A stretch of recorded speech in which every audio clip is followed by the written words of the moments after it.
Perlu ditekankan bahawa langkah-langkah yang diambil untuk memperbaiki pengurusan, meluruskan ketimpangan, mengelak ketirisan, termasuk kebijakan penyelesaian subsidi, peluasan hasil adalah di antara lain mengupayakan bantuan yang lebih bermakna kepada rakyat. Rakyat masih terus mengeluh kerana terpaksa berdepan dengan apa yang dianggap sebagai kos yang meningkat.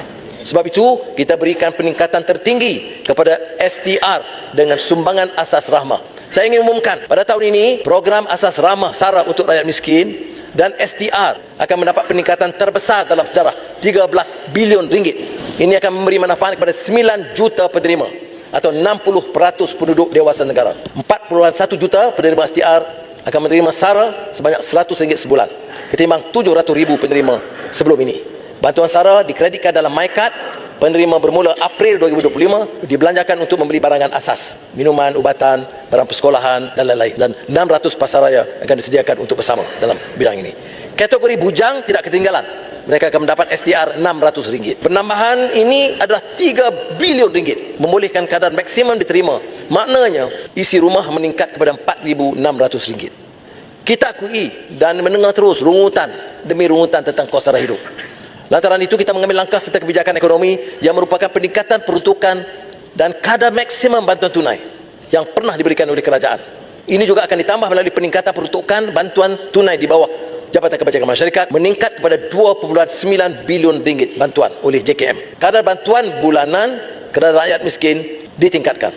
Kadar bantuan warga emas dinaikkan kepada RM600 sebulan. Kadar bantuan kanak-kanak keluarga miskin dinaikkan kepada RM250 bagi anak berusia 6 tahun ke bawah. RM200 bagi anak lingkungan usia 7 tahun hingga 18 tahun.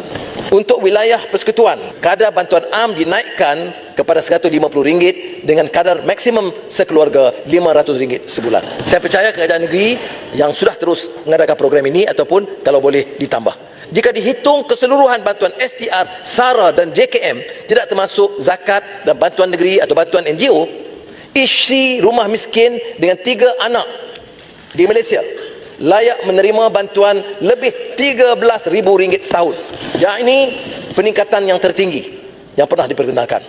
Untuk warga emas miskin layak menerima bantuan lebih RM10,000 setahun. Ini bermakna tidak ada rakyat di Malaysia yang berpendapatan kurang RM1,100 sebulan.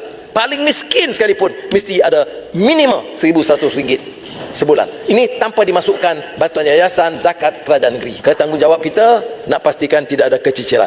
Maka JKM, ICU, JPM harus bergadi bau dengan semua kementerian menggandakan usaha verifikasi golongan miskin.